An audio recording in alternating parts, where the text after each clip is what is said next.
Bonjour!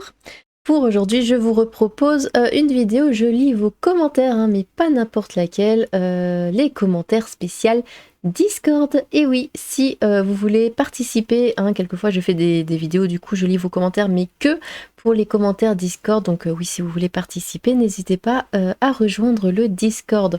Donc ce sera par rapport à ma vidéo sur Blanche-Neige, voilà, Disney qui présente sa nouvelle calamité.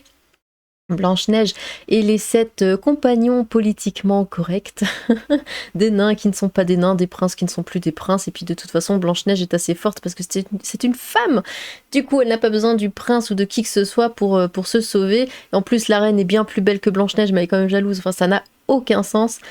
Bref, nous allons voir vos commentaires sur Discord, il y en a pas mal, merci à vous déjà. On part tout de suite, donc point. Que de base Disney, c'est un peu pourri, oui, répondez à la question. Que pensez-vous de la nouvelle adaptation de Disney? Que de base Disney c'est un peu pourri, mais ça l'était pas avant, hein. C'est que récemment, là, avec le wokisme, hein, alors oui, quand je tourne la vidéo avec OBS, j'ai pas forcément vos pseudos, donc tu t'appelles A... Je suis désolée. Disney a commencé avec Blanche-Neige et va mourir avec Blanche-Neige, et quelque part c'est beau. Ouais. Liam Lian, les choix de cette adaptation soulèvent plusieurs questions. La véracité d'une adaptation par rapport au support de base, hein, l'idéologie des productions créatives par exemple. Enfin, après, je n'ai pas vu la production de Disney de base, reste que ça reste une façon de voir les choses. Maintenant, les choix faits sont assez bêtes et contre-productifs, mais je reste sur mon avis en 2 temps, c'est de la merde et c'est nul. Pensez à moi sur YouTube s'il vous plaît. C'est ... Si ces réalisateurs n'aiment pas que Blanche-Neige épouse un prince, ou que même qu'il y ait des nains, pourquoi vous vous lancez dans Blanche-Neige en fait? Très bonne question. Parce que c'est pas Blanche-Neige, hein, là, ce qu'ils font, il y a rien qui va, y a rien qui est cohérent, ça va pas du tout. Faites ce film, mais appelez-le par un autre nom, mais c'est pas Blanche-Neige. Là, c'est plus Blanche-Neige. Et d'ailleurs, Blanche-Neige n'est même pas blanche. Il y a vraiment rien qui va. Par rapport au dessin animé de base. Parce que oui, on parle du dessin animé de Disney, parce qu'évidemment, Disney a repris les contes. Les contes de base, les vrais contes, ne sont pas pareils. Mais là, voilà, on parle de Disney, bien sûr. Créer donc un film avec une femme guerrière et forte qui n'ait pas besoin de prince, oui. Mais déjà, je ne comprends même pas pourquoi ils veulent éliminer, j'y arriver, le prince à la base. J'aime beaucoup l'idée qu'un homme sauve une femme choisit toujours inconsciemment un homme fort capable de la protéger, ainsi que ses enfants. Je ne comprends pas les néo-féministes qui veulent éliminer le conjoint d'une femme dans une fiction, c'est débile et ça n'a aucun sens. Quant aux nains de ce film, même la pire convention Eco+ n'a pas fait pire en matière de déguisement. Merci aussi pour les nains acteurs qui se retrouvent au chômage à cause de ce wokisme purulent. À croire que Disney ne retient jamais la leçon. C'est ce que je dis toujours, ils ne retiennent jamais, ils continuent dans leur truc débile. Et ils voient pas que tout s'effondre, mais ils continuent, ils forcent. Peut-être qu'ils se disent, oui, à force de forcer, voilà, ils vont l'accepter, et puis c'est bon, on aura gagné. Non. Non, non, non. Etis, Disney continue toujours plus loin pour s'enfoncer dans les idées pourries. Cette fois, on a droit à une Blanche-Neige qui n'est pas blanche, comme la neige, alors que c'est littéralement la première chose qu'on sait tous d'elle. De nains qui ne sont plus des nains, ni tous des hommes, parce que le message de la douceur apporté par une femme à un environnement trop masculin et difficile, on s'en fout, c'est pas le progrès. Et d'une reine maléfique qui n'a aucune raison de l'être, puisque de toute façon, elle est déjà la plus belle du royaume. Oui, complètement. Ils prennent Gal Gadot, forcément, faut y aller pour trouver une femme plus belle qu'elle. Déjà. On passe, ou alors faudrait l'enlaidir. Peut-être que là ça marcherait, mais on passe littéralement à côté de tout le support de base. Ils auraient pu s'en inspirer et créer une nouvelle histoire avec de nouveaux personnages, mais non, ce ne serait pas suffisamment commercial, hein. Le pire reste que malgré ça, ils ne sont pas du tout inquiets d'un nouveau flop, alors qu'ils font flop sur flop, ça ne s'arrête pas. Ils ont beaucoup d'argent, je pense, donc ils s'en fichent. Je sais pas. Kylian Laporte, Disney est littéralement en train de crouler sous leurs idéologies politiques qui ne fonctionnent pas. En revanche, s'ils souhaitent poursuivre dans la direction des abysses, que leur plus grand bien leur fasse, j'attends bien évidemment le Tarzan version modernisée, je sens qu'on va bien rigoler. Corbeau. À titre personnel, le film live des A ne sont pas ma tasse de thé. D'ailleurs, on peut commencer à juger de leur faculté à résister à l'épreuve du temps. Si je dis Cendrillon, on ne pense ni au conte de fées où les belles sœurs se font crever les yeux. Oui, on parle de Disney. Par des oiseaux, ni au film live de 2015, on pense au Disney, bien sûr. Tout ce que je retiens de cette histoire, c'est que Peter Dinklage a retiré l'échelle derrière lui pour permettre à d'autres... C'est exactement cette image-là. Vraiment, c'est exactement ça. Il a retiré l'échelle derrière lui pour permettre à d'autres de se conditionner, de le rejoindre. De sa condition, pardon, de le rejoindre. Bah, c'est ça, c'est que lui, voilà, il est devenu l'acteur nain, connu, machin, Game of Thrones, tout ça. Et après, il fait son blabla, comme ça, en mode oui, gna gna gna, arrêtez de nous prendre juste parce qu'on est des nains, tout ça, alors que lui, bah c'est bon, il a tout gagné, il a fait sa carrière. Et là, du coup, on enlève les nains de Blanche-Neige, donc on retire les rôles à des vrais nains pour mettre des personnes normales, parce que l'autre a gueulé, l'autre qui a fait déjà sa carrière, c'est bon, il a plus rien à prouver. Et c'est pas cool. Je ne doute pas de ses bonnes intentions, mais je le crois maladroit et arrogant. Le premier défaut se pardonne, le second moins. Le reste, j'avoue avoir du mal à croire qu'il n'y a pas de provocation de la part des casteurs, admettons. Shanna, c'est de la faute du principal PC avec son politiquement correct. Lycéa, Go Woke, Go Broke. Vu comme la concurrence est très forte chez les acteurs nains, cela ne m'étonnerait pas que l'accusation sur Dinklage comme quoi il a fait son caca nerveux, en réalité pour garder le monopole sur les rôles nains, soit vraie. Mais c'est dingue de persister autant dans une direction qui ne rapporte rien. Les militants encore, cela s'explique par le fait qu'ils pensent qu'à force de rentrer dedans et de bourrage de crâne, ils vont changer les mentalités. Mais une industrie comme Disney qui accepte de perdre autant d'argent sur le long terme, bah ouais, mais bon. Après, je pense qu'ils se font pas... Ils ont les parcs d'attractions, les machins, les trucs, tous les produits dérivés, donc je pense que peut-être c'est pas... Enfin, que c'est pas avec les films qui se font le plus d'argent, j'imagine, parce qu'ils se permettraient pas ça. Dire un flop, ouais, deux flops, ouais, mais là, c'est... là, ça commence à faire, hein. Point tiré point. Pour parler autrement que mon commentaire plus haut, je vais exprimer deux questions qui me titillent vraiment. Tout d'abord, pourquoi réadapter des dessins animés? À la limite, leur donner un coup de jeune, pourquoi pas. Deuxième chose, oui, les couleurs, ceci, cela, le problème n'est pas là. On a affaire à des films qui sont mauvais et atrocement aseptisés. Ne pas les apprécier car il y a des noirs ou des gays est idiot, et on oublie de leur donner un rôle en n'ayant rien à cirer du fait qu'ils soient gays ou noirs. Allez voir Pacifiction, qui est génial. Ce sont des contes qui se font mondialiser par les États-Unis et qui deviennent atrocement vides. Réellement, quand vous allez voir un film de la firme, vous voyez un développement original, vous n'avez pas l'impression de regarder la même chose. C'est... C'est la honte, tout simplement. Je regarde plus Disney depuis le dernier Roi Lion que j'ai aimé en plus, mais c'est le dernier. Quoi, le film live, entre guillemets. Ouais, j'étais allée le voir au cinéma parce que je suis une très grande fan du Roi Lion. C'est mon dessin animé préféré. Mais pas mon Disney, mon dessin animé vraiment préféré. Donc du coup, oui, j'étais allée le voir au cinéma. Mais il était bien, mais c'est vrai qu'ils avaient mis aussi une bonne dose de féminisme, avec Nala, tout ça. Bon après, mais c'est le Roi Lion, donc forcément. Alors, Jacob Érable, l'adaptation de Blanche-Neige de 2023 est vouée à être un échec cuisant. Les nains ne sont plus des nains, sauf un, et Blanche-Neige n'a de blanche que le nom. C'est un film qui va s'adresser qu'à une petite minorité avant de s'adresser à tout le monde. Les récentes adaptations Disney ont tous ce problème, et de ce que j'ai vu de ce film, on se dirige vers ça. Bref, ça va être un autre nanar que le monde va voir, pas pour ses qualités, mais pour ses défauts. Ouais.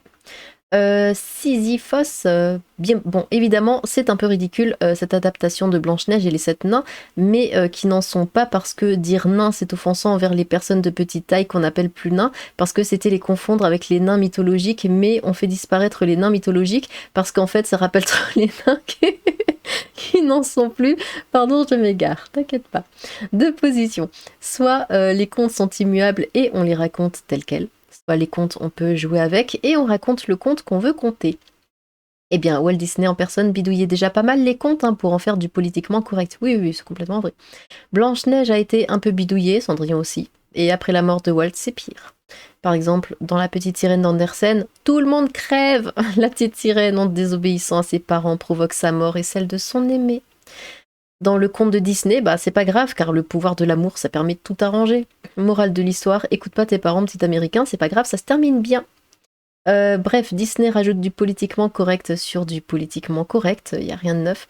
C'est comme ça depuis le début ou presque, juste cette fois. Ça va faire un flop parce qu'en plus de tout ça, ça va être nul. Haze, j'imagine, 20 FR. Je me sens assez triste et nostalgique de l'époque où Disney faisait de bons dessins animés aux films. Et oui, mais tellement, à chaque fois je me dis ça, je me dis c'est tellement dommage. Les bons dessins animés de l'époque, déjà l'histoire était très bien, mais visuellement c'était tellement beau que là c'est que des trucs faits par ordinateur. Déjà, je trouve ça vraiment dommage. Parce qu'ils étaient vraiment beaux et bien. Là, je parle du Roi Lion, Pocahontas. Pocahontas, c'est magnifique. Aladdin, La Belle et la Bête. C'est dommage qu'il y ait plus cette qualité. Moi qui ai grandi avec les grands classiques comme Aladdin, Blanche-Neige et les Sept Nains, Le Roi Lion, Cendrillon, et j'en passe, je ne peux qu'être triste intérieurement et pour mes yeux en voyant cela.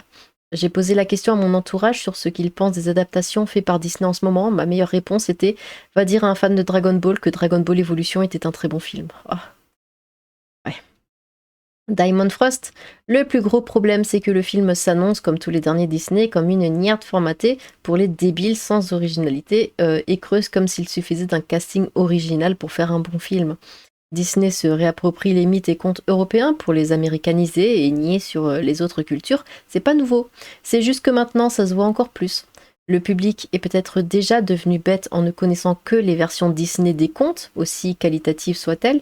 Ce même public qui amène maintenant ses gosses voir du Disney qui ne donne plus aucun gage de qualité artistique, mais juste de la morale débile. Oui, c'est pour ça, si vous avez des enfants, montrez-leur les anciens Disney, pas les trucs nuls là qui sortent maintenant. Kudoy. Le live action Blanche-Neige est promis à une des pires adaptations au-delà de Blanche-Neige aux origines latines. Hein. On a aussi une Blanche-Neige qui est, je suis d'accord, c'est une question de goût, moins belle que la reine. Non, non, c'est pas une question de goût, hein, c'est la réalité. Mais Gal Gadot, tout de même.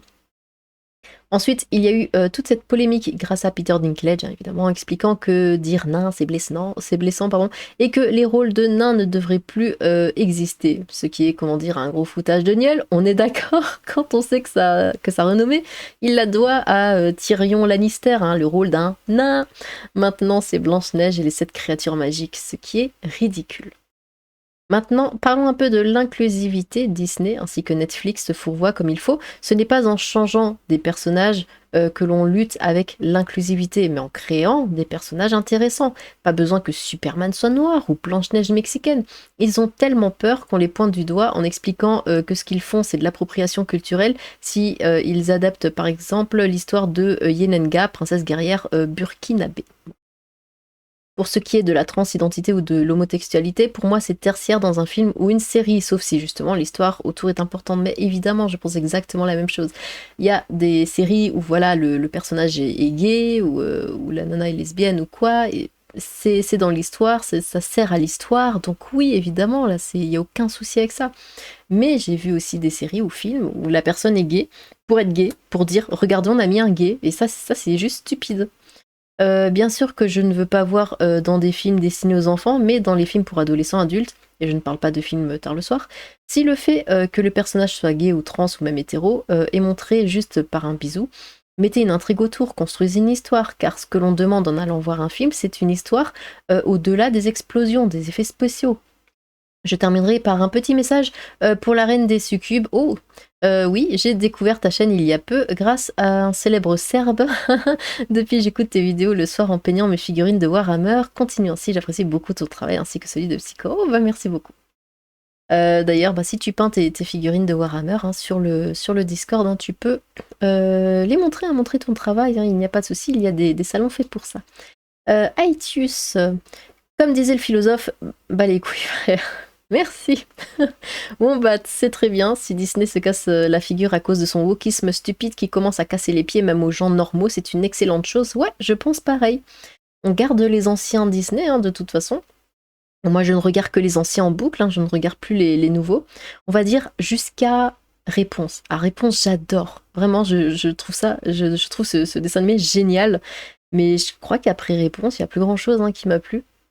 Donc voilà, on reste en boucle sur les anciens dessins animés et moi ça me va. Hein. Le quasi-monopole de Disney sur le cinéma international verrouille la créativité et l'expression politique avec un peu de chance quand les gens auront tous tourné Fashooks.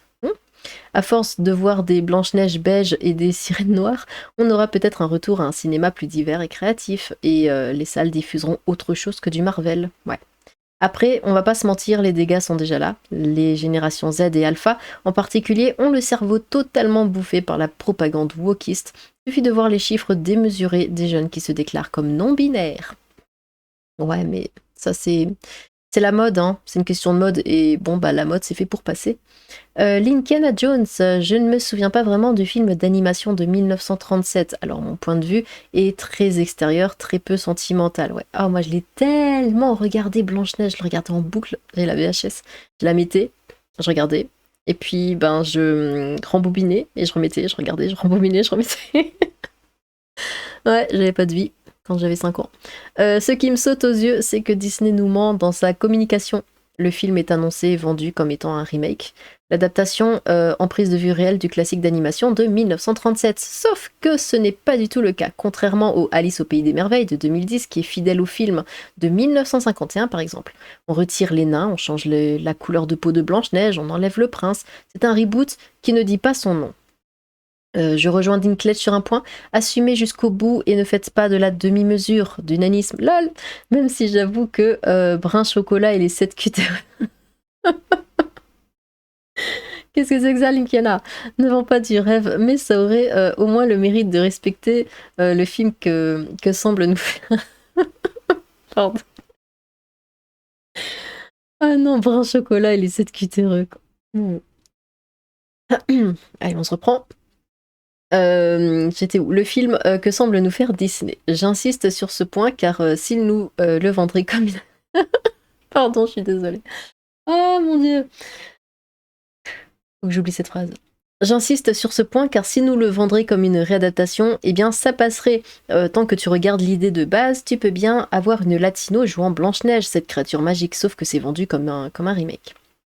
Il est important de noter que le projet date de 2016, le wokisme n'était pas ce qu'il est aujourd'hui et je ne sais pas si Disney lancerait la production d'un projet similaire en 2023. Ah, c'est intéressant, ouais.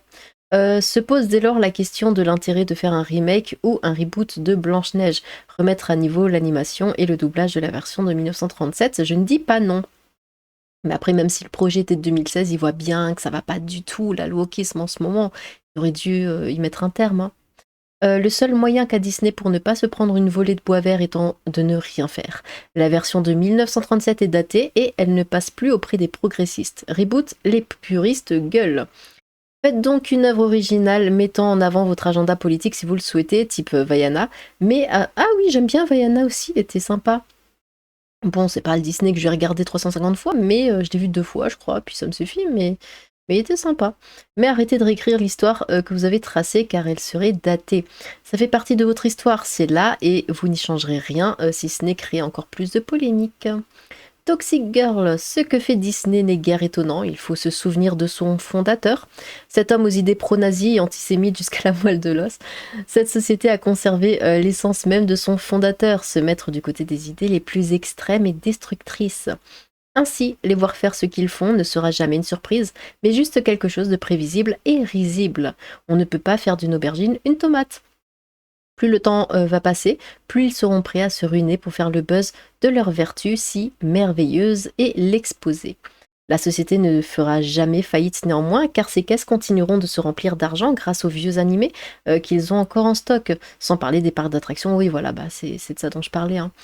Bref, il ne fallait s'attendre, j'imagine, à mieux. Au contraire, il faudra parier sur toujours pire. Alors attendez, je bouge ma petite liste parce que là, je peux plus descendre. Non.